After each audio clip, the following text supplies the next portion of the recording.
Here we are back at the custom Boyesen reed shop, where I'm attempting to take Boyesen 125 cc reeds and adapt them to my 120 cc CT reed block, or excuse me, reed cage and block.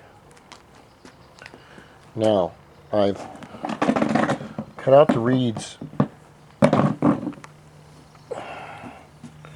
I want to show you these two reed cages. They're both the same, but one's been modified and one hasn't.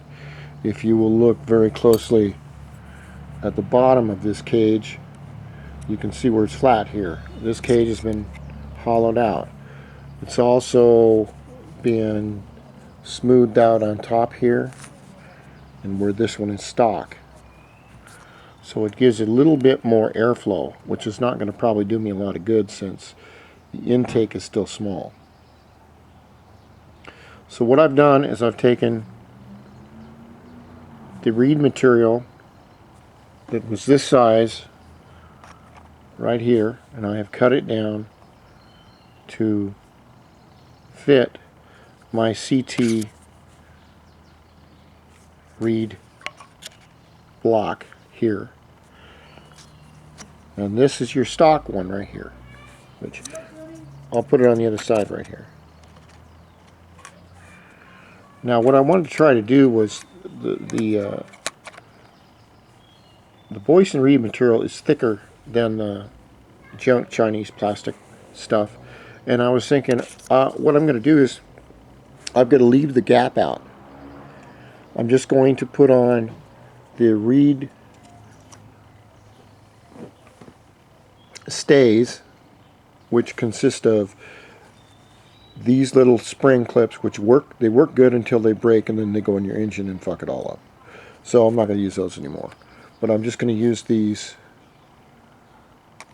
reed stops right here to hold the reeds in place, and see if I can get a good reed response.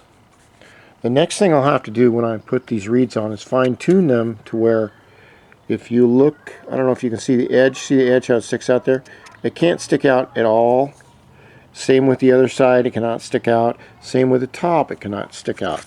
Because when the reeds are installed in the reed cage, this is a reed cage, this is your reed block. The fit is so tight in the reed block, the silver part, that in order for the reeds to move and open and close, you can see how tight the clearance is right there. If your reeds are a little bit wider than the block, they will catch on the edge of the sides right here or right here, and they won't work correctly. Now of course all of this is an experiment. I wish that Boyesen would make reeds for these reed blocks, but I'm sure if I called them they'd say, well, what's the model number? I'd say, well, it's custom made, I don't have the model number. Well, call us back when you have the model number. Well, can I talk to a salesman?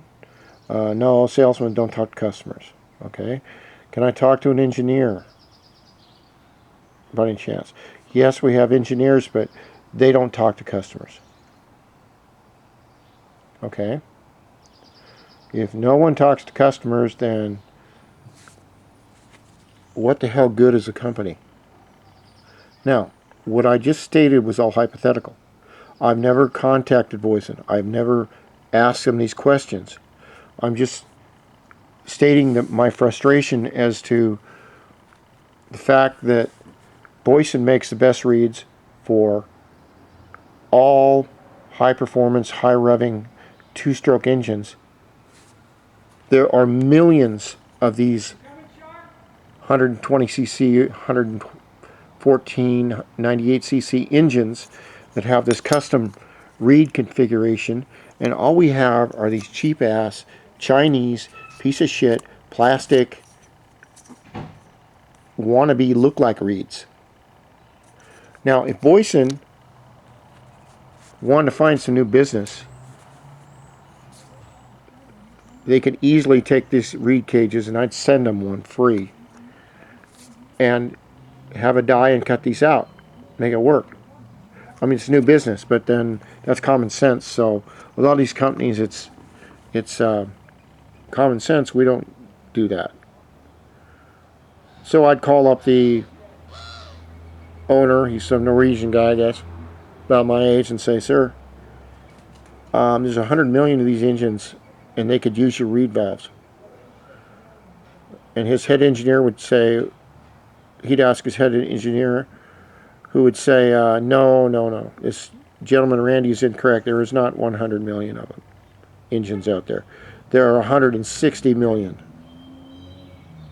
So the owner would say, or Mr. Boyesen would say, how come we can't make reeds and make some money on this when these guys are willing to shell out $50 a piece for our reeds if we could just make them fit?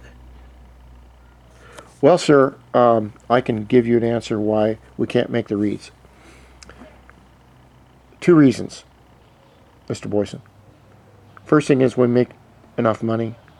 It's a niche market, and I personally did not think of it first before this customer. Therefore, there is no way we can make these. That's your typical corporate response.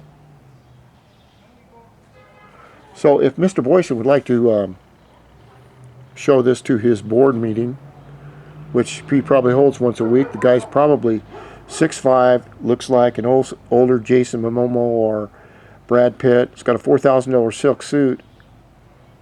If he wants to find some more business, there are more of these little bikes and these little engines in the world, which I did not know about. These little Honda racing engines, or Piaggios, or whatever they are, than there are cars in the world. So, Mr. Boyesen, if you would like some more business, good business is where you find it, sir. Now, you can contact me. I'll send you the reed cage free. But, of course, that's not going to happen. All you hear is crickets, because corporations don't deal with customers. Customers are annoying. Thank you very much. DIOSpeedDemon. We continue.